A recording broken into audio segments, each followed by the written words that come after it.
bem-vindos a mais um episódio do HanaCast, o podcast que te conecta à saúde e bem-estar. Meu nome é Ana Paula Ramos e eu sou sócia fundadora da Hana Consultoria. E hoje nós vamos falar de um tema de extrema importância, que afeta diretamente a vida das pessoas e, consequentemente, o ambiente corporativo. Olá, eu sou Angélica Farias, psicóloga, responsável pelas ações de saúde mental aqui na Hana.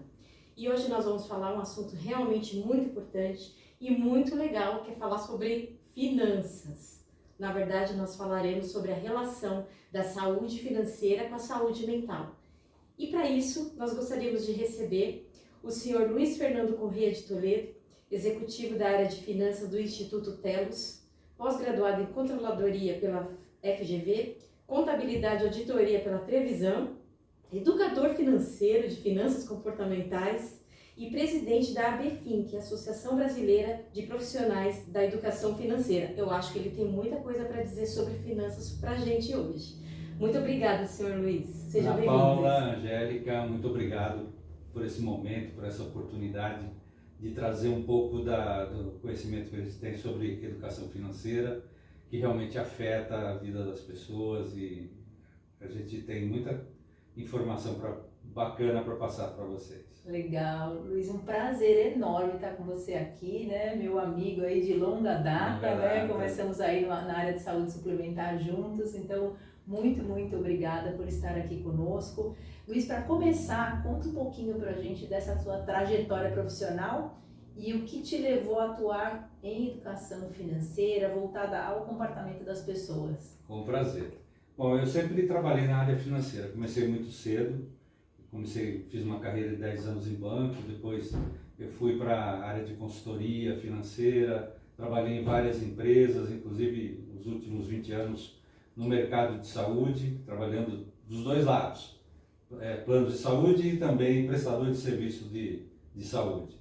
E no meio desse caminho, eu descobri que eu cuidava melhor da saúde financeira das empresas do que da minha própria.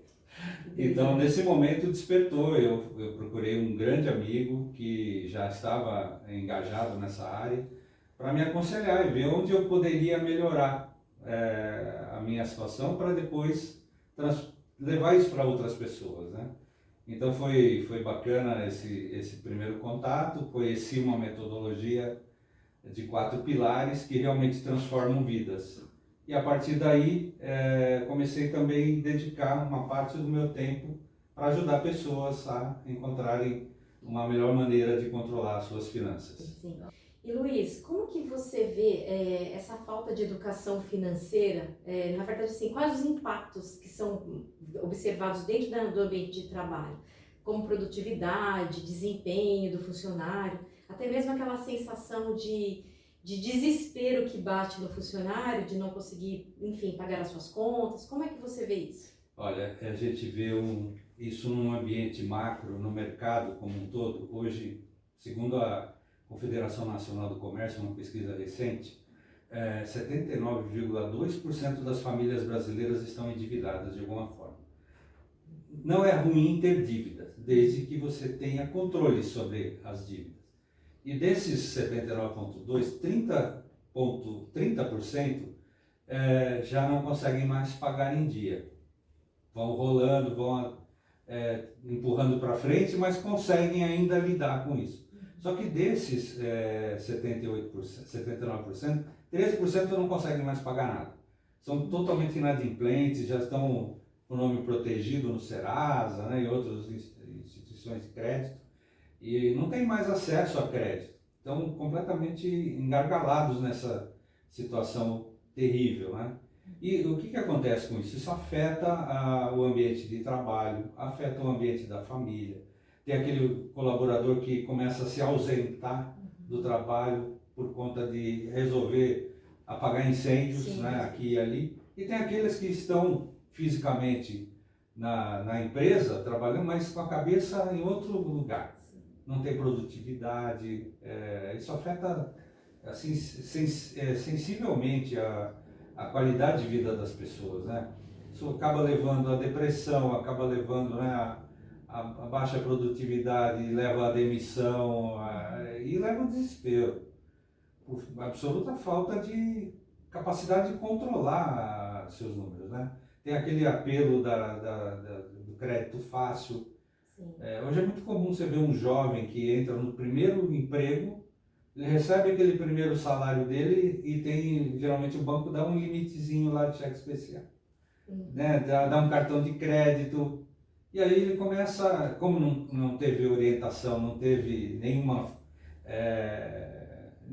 orientação mesmo de como lidar com isso, ele acaba comprando tênis mais caro que o salário dele. Sim. Como se fosse uma isca, né? Tipo na ratoeira, né? Coloca ali o queijo na ratoeira, aquilo no primeiro instante parece um privilégio, uma vantagem, sim, né? Entendi. Mas como não tem... hoje é muito comum você ver que tem algumas iniciativas querendo levar a educação financeira para a base. Sim, isso é muito interessante. Para a escola, né? Deveria ser obrigatório. Você concorda com isso? Porque eu acho que é uma base mesmo, se você vem desde pequeno com uma certa consciência, né? Sim, isso é fundamental. O Luiz, envolve um pouquinho também questões psicológicas, você não acha? Ah, com certeza. De ansiedade, Ansiedade, né? Luiz, você comentou agora há pouco sobre as pessoas que estão com os nomes protestados no Serasa. A própria Serasa fez um estudo recente que 84% dessas pessoas endividadas têm algum transtorno emocional. Ou depressão, ou ansiedade. E muitas delas ficam com aquela vergonha por não ter conseguido pagar as suas contas, honrar as suas pendências, e elas se isolam, então param de trabalhar, param de ir aos lugares porque elas têm vergonha, né? Verdade. Então realmente é muito complicado.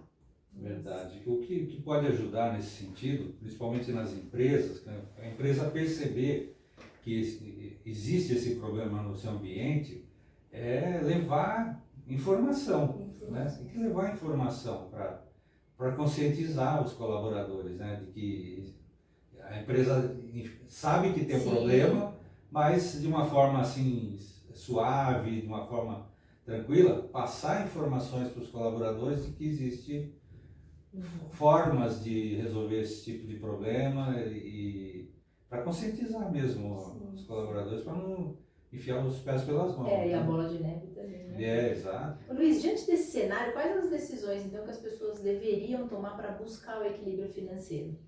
Tem que buscar orientação, tem que buscar informação. Hoje existe muita informação disponível, cabe à pessoa escolher, né, buscar a informação que realmente seja relevante.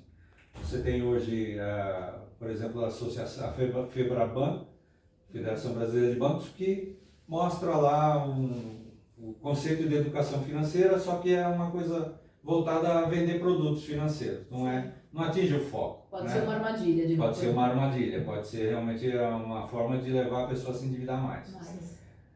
Tem o trabalho que a DSOP faz, né, que é de pura conscientização, que é levar a pessoa a entender os seus números e depois trabalhar a parte de comportamento para mudar ressignificar esse trato com o dinheiro, né?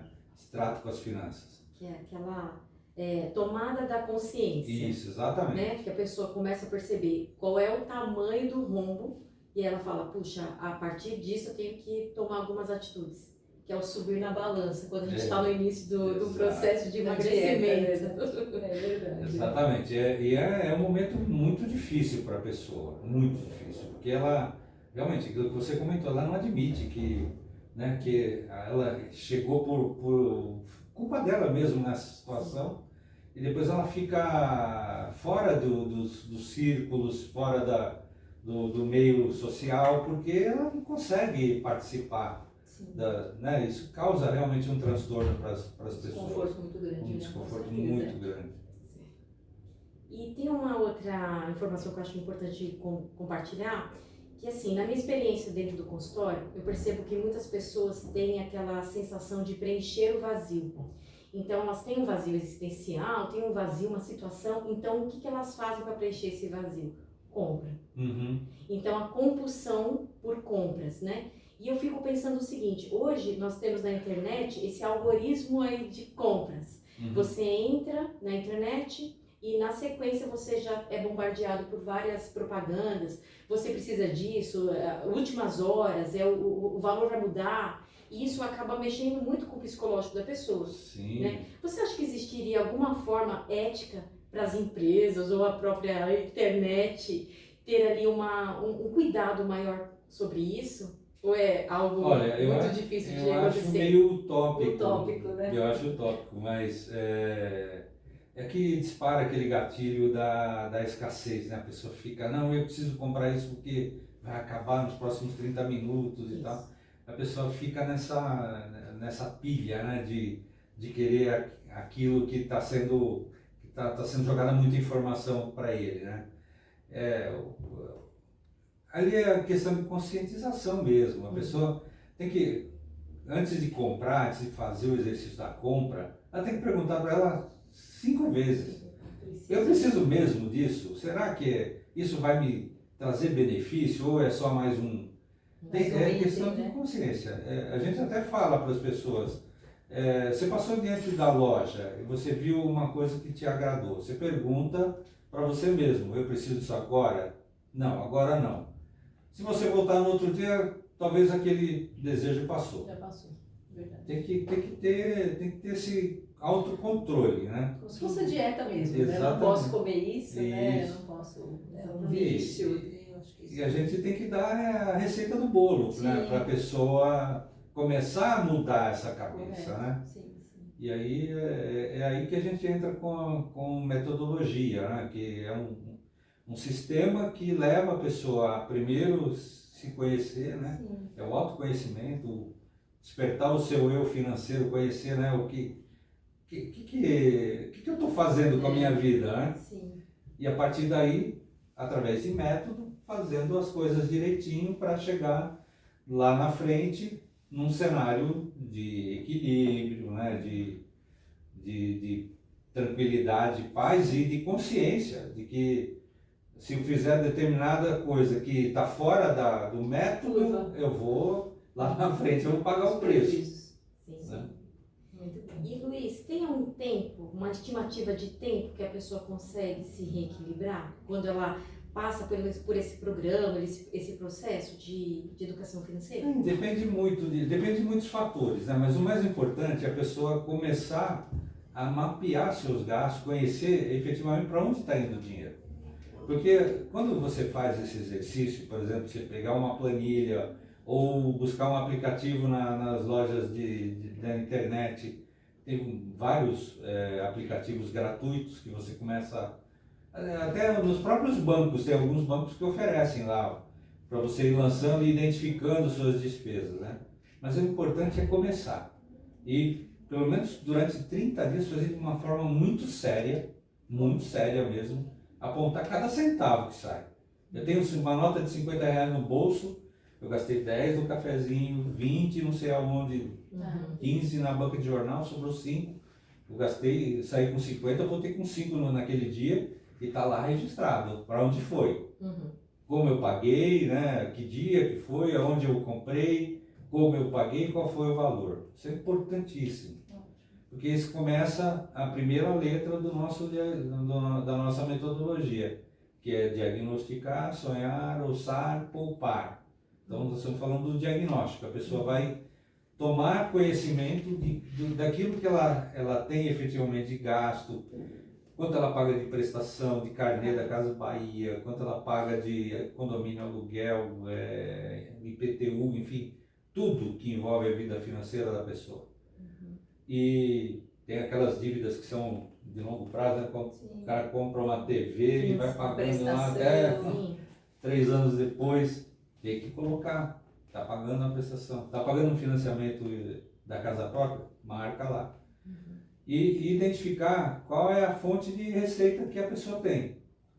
Se ela ganha, por exemplo, 10 mil reais, mas 10 mil é o valor bruto, ela tem que colocar o valor líquido. Os descontos. Tem que considerar o desconto. Então eu ganho lá 8 mil de verdade.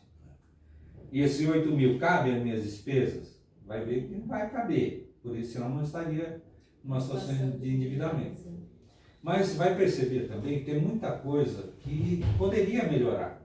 Poderia negociar com a família, que é muito importante quando fizer esse diagnóstico, conversar com a família, envolver a mulher, envolver o filho. Importantíssimo, porque aí todo mundo trabalha junto pelo mesmo objetivo. Né?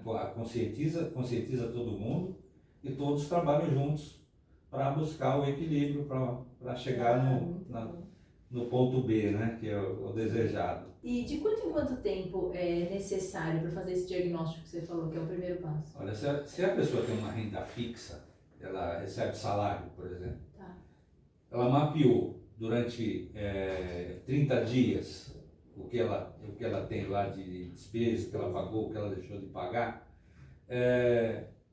30 dias é suficiente para ela começar um processo que depois no pilar orçário a gente vai falar um pouco mais. Como ela projetar essas despesas e a receita que ela tem um pouco mais à frente.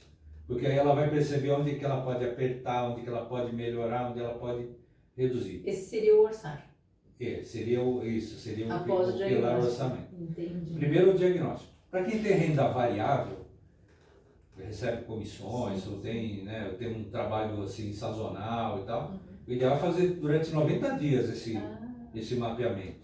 Porque você tem uma média, né? Você consegue estabelecer uma média de remuneração e trabalhar os seus gastos durante 90 dias. E aí você começa a perceber que pode, já no primeiro mês você já percebe alguma coisa, você já começa a corrigir no segundo, já começa a melhorar o cenário. Né? A pessoa começa a se apropriar melhor pegar, tipo, dos assim, seus assumir as recursos. rédeas, né? Isso. Aí quando você fala assim, diagnosticar, ficou assim, me remeteu já exatamente ao que você falou, com as suas certezas, pelo teu conhecimento, depois orçar também, eu acho que é meio intuitivo, né?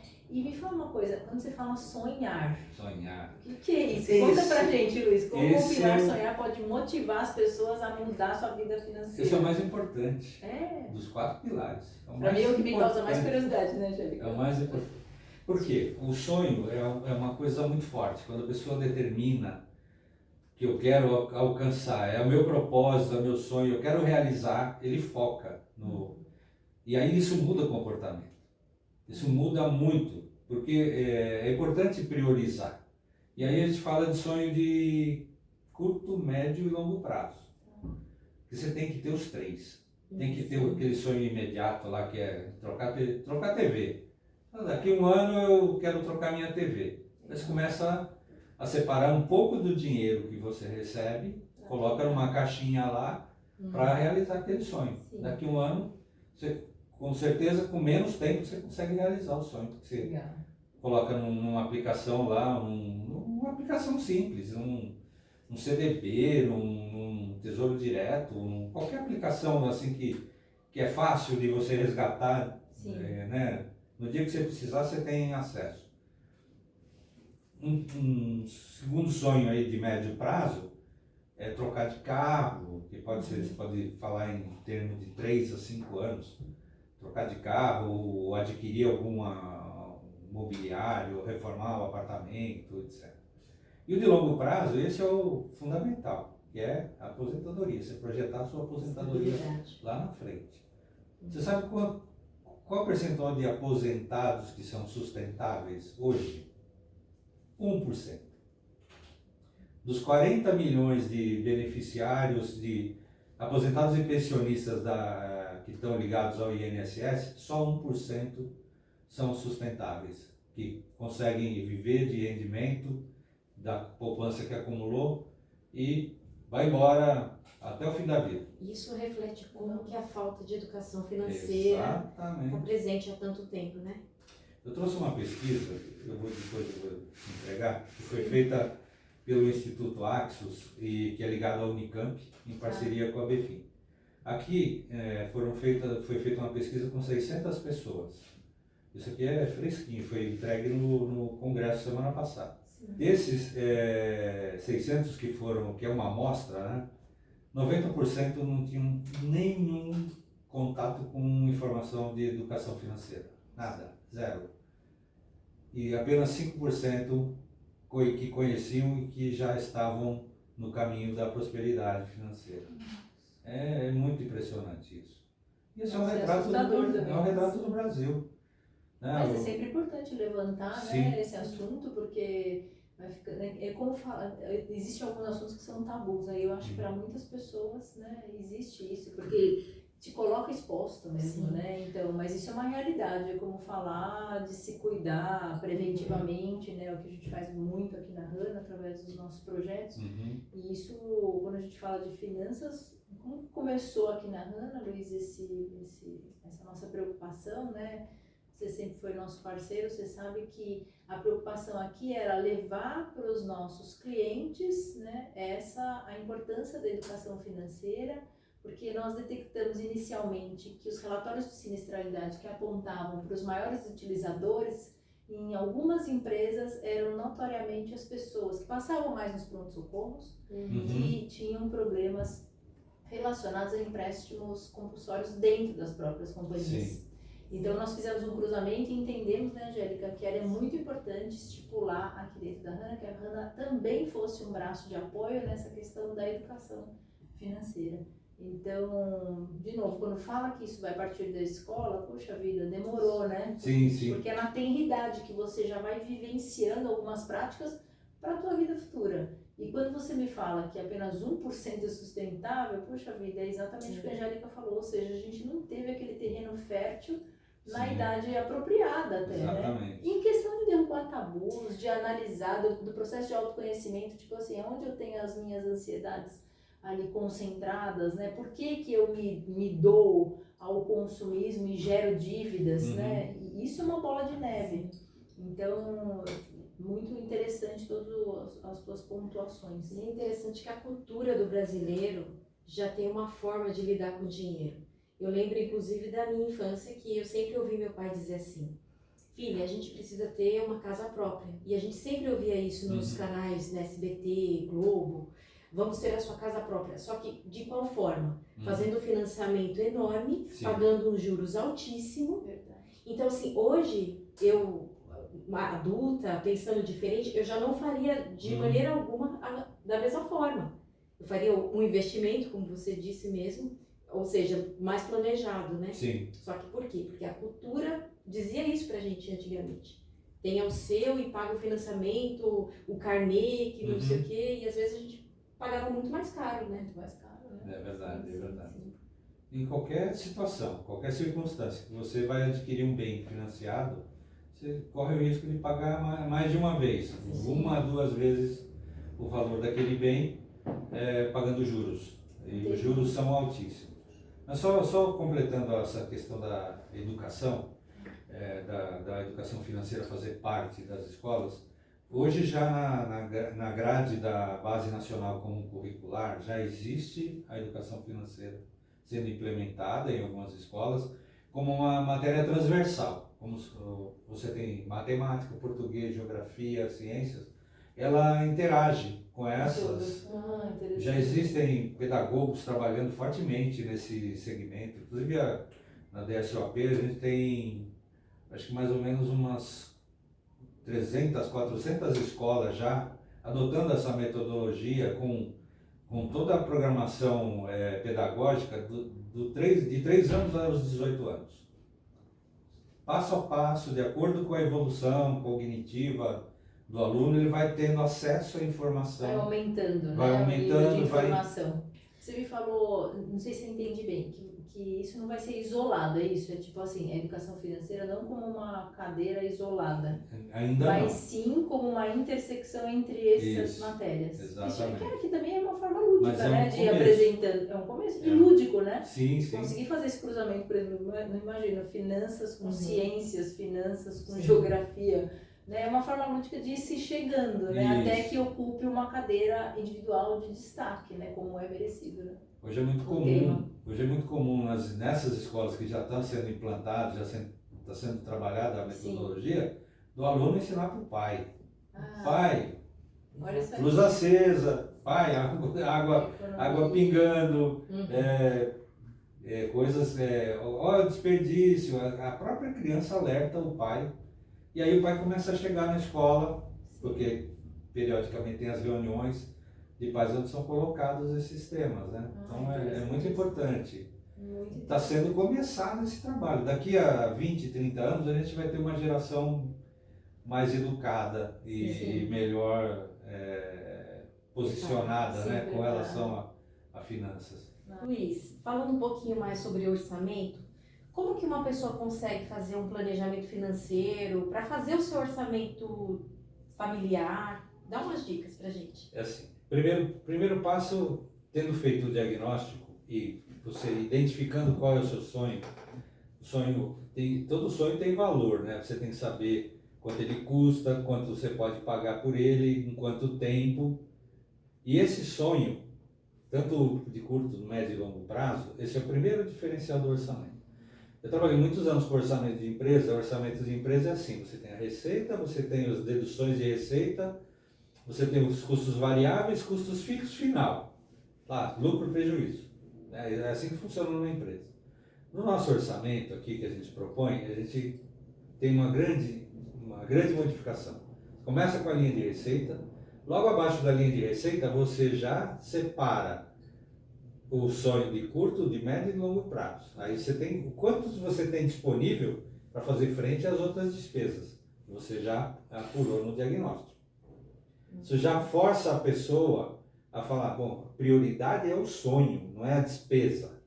Eu vou primeiro guardar meu dinheiro, vou me pagar primeiro, e aí eu vou me virar com o resto. Aí eu vou cortar, vou diminuir, vou acertar, vou negociar. Por exemplo, se o pai tem um filho na escola que custa R$3.000 a mensalidade, vai lá, chora. Eu fiz isso muitas vezes. Vai lá, chora, ó, não estou aguentando pagar isso aí, você tem que me dar um desconto, que eu já estou há tantos anos e tal. E funciona. Eu consegui várias negociações com a escola, eu tinha 2, numa escola caríssima. E aí sempre consegui um desconto, bônus e tal, e funciona. Então a pessoa, quando ela identifica que do que ela ganha, se ela tirar o sonho dela, que ela já está guardando na caixinha de curto prazo, vai comprar TV de médio prazo para reformar a casa, de longo prazo para aposentadoria, para garantir lá na frente que vai ter uma reserva financeira e que não depende do INSS. Porque INSS hoje, a gente costuma brincar que INSS é a tradução de isso nunca será suficiente. É verdade. Isso nunca será suficiente. Porque está acabando a aposentadoria para as pessoas que pensam lá na frente. Hoje eu sou aposentado pelo INSS. O teto há 20 anos atrás equivalia a 9 salários mínimos, hoje equivale a 5. E daqui 20 anos vai equivaler a 1. Está acabando, porque não tem reposição, não tem repasse e tal. Então o sonho é importante para fazer parte desse orçamento. Então quando você chega lá embaixo, na última linha, o resultado é 0, maravilha, você já guardou lá em cima, né? E aí você projeta, o ideal é projetar os meses seguintes, até um ano projetar. E aí acompanhando. Teve mudança de renda nesse meio tempo, mudou, aumentou a renda, ou perdeu o emprego, sei lá, aconteceu alguma coisa, tem que fazer de novo o diagnóstico, reposicionar o diagnóstico, reposicionar os sonhos, fazer um ajuste. É importantíssimo fazer isso. Ótimo. E tem uma pergunta que a gente sempre faz para as pessoas e a pessoa fica com um calafrio. Se você deixasse receber o que você ganha hoje, por quanto tempo você conseguiria manter seu padrão de vida? Nossa. A grande maioria das pessoas fala, eu já estou no Não chega nem na hora do almoço. já estou no negativo. Alguns duram 4, 5 meses, alguns mais de um ano e tal, que são os que já têm uma consciência financeira maior e que estão a caminho da independência. Né? Independência financeira é o que o seu padrão de vida, você tem um rendimento de aplicação financeira suficiente para pagar o seu padrão de vida descontado da inflação. Então, se o meu padrão de vida é 10, eu tenho que ter uma aplicação financeira que me renda 15 para descontar a inflação, para sobrar os 10 e eu não mexer no principal. Eu vou trabalhar só com o rendimento. Isso é independência financeira. Isso é o cenário ideal. Nossa, isso é um sonho, né, na verdade, mas Sim. que pode se concretizar com a Pode. ajuda de alguém que, né, te encaminhe, porque, de novo, falta realmente essa orientação, né, esse esclarecimento. Me emocionou até um pouco quando você falou assim, cria o teu sonho e depois quando você criou e deixou claro que para a realização daquele sonho você vai ter que abrir mão de algumas situações, poxa, mas é o teu sonho, então é uma coisa em cadeia mesmo, né? Ele que é o que muda o fator comportamental, é o sonho, que ele é o grande motivador. Você está olhando para ele todo dia, você tem que estar com ele todo dia, tem que ter 3 coisas: disciplina, disciplina e disciplina. Para isso, né? Luiz, e agora sim, qual que é o grande vilão que te leva ao endividamento no Brasil? Tem várias O que coisas. seria assim, o número 1? Olha, cartão de crédito mal usado, esse é um dos grandes fatores. Eu imaginei. Cheque especial, que a pessoa incorpora isso no orçamento. Cheque especial é uma bola de neve. Cheque especial, de maneira alguma, se pode usar. É usar para emergências pontuais. Pequenininho para poder ir lá e repor, né? A maioria dos bancos trabalha com 10 dias lá durante o mês, sem cobrar juros. Então, tem que saber administrar. Às vezes, está faltando 5 dias para terminar o final do mês, para você receber seu salário, e você tem um compromisso que surgiu.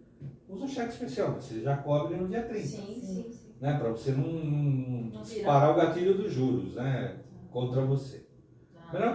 Juros é muito bom, mas quando está a nosso favor. A favor, verdade. Cartão de crédito hoje é de 13% a 14% ao mês o custo financeiro de você rolar a dívida. Pagar o mínimo e rolar. Uma faca no pescoço. Acho que seria o primeiro. Terrível. Tem uma série, mas eu também imaginei que fosse, mas queria ouvir um cartão de crédito, o cheque especial empréstimos em demasia, mal utilizados. Você tem hoje as benditas bets, né? Sim. Que tem levado muita gente a se endividar assim de um mês para outro. Escalonar a dívida de uma forma que acha que vai ganhar do sistema. O sistema ilusão, né? O sistema é feito para tirar dinheiro das pessoas. Não funciona. Então são esses alguns dos principais. Compras indiscriminadas de coisas que não precisa.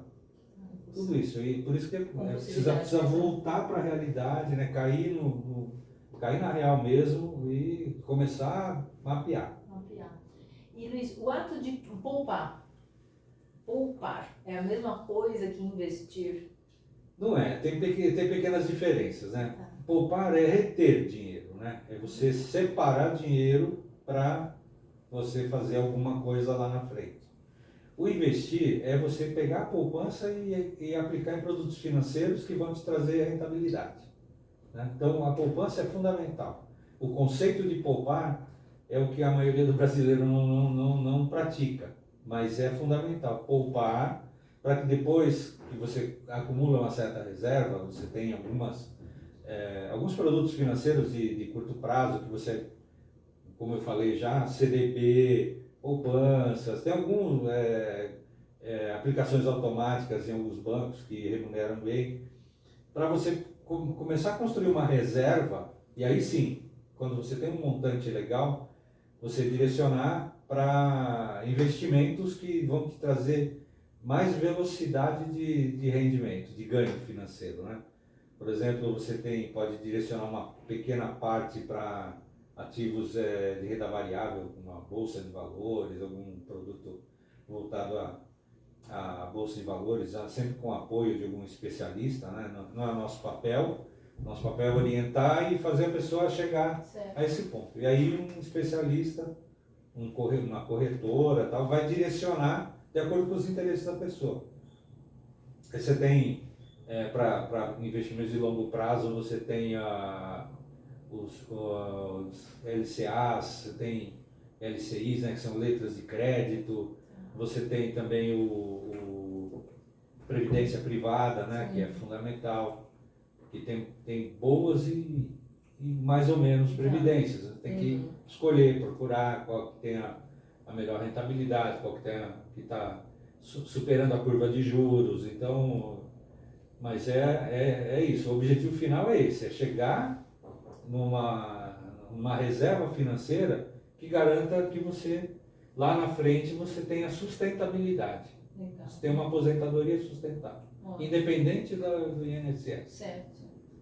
E o que você recomendaria para as empresas que identificam colaboradores com dificuldades financeiras, que acabam afetando o desempenho, a produtividade, como a gente começou a nossa conversa? Como que seria assim? Olha, o ideal seria as empresas fazerem painéis ou workshops levando o tema da educação financeira, trabalhando essa informação dentro do ambiente de trabalho, né, com workshops ou palestras, ou subsidiar cursos de especialização nessa área, perdão.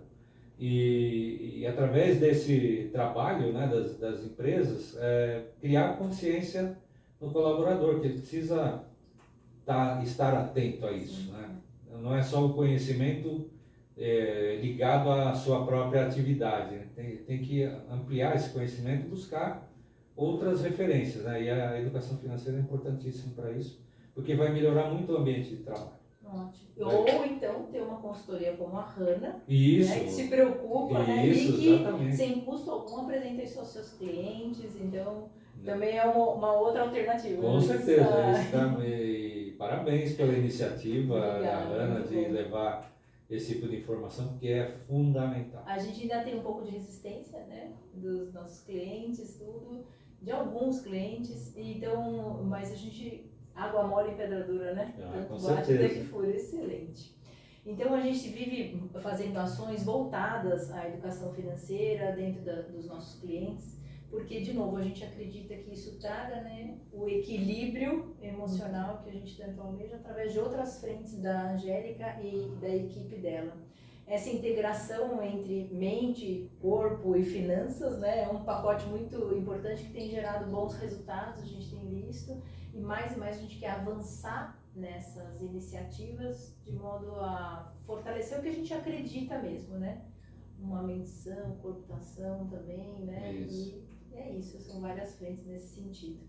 Estamos chegando ao fim, Luiz, desse um episódio incrível que foi falar com você, muito didático, muito objetivo e de uma forma tranquila, né? Porque já é assunto para algumas pessoas muito assustador, né, Angélica? Sim. Com certeza. E causa, assim, a gente vai mexer no âmago, né, nas emoções das pessoas, mas foi muito interessante, foi um prazer enorme ter você aqui com a gente, viu? Prazer Obrigada é todo meu. mesmo, obrigada pela oportunidade de te ouvir aqui e de todos os nossos telespectadores e nossos ouvintes também do HanaCast. Muito obrigado, Ana, Angélica. Foi um prazer ter participado e trazer um pouquinho desse conhecimento que, para mim, é tão importante, tão motivador levar esse tipo de informação para as pessoas, para a gente multiplicar esse conhecimento. Muito obrigado mesmo. Obrigada eu mesma, Angélica, muito obrigada pela presença, pelo seu trabalho aqui, né? E essa frente aí alinhada à educação financeira, né? O psicológico e a educação financeira não tem como dar errado.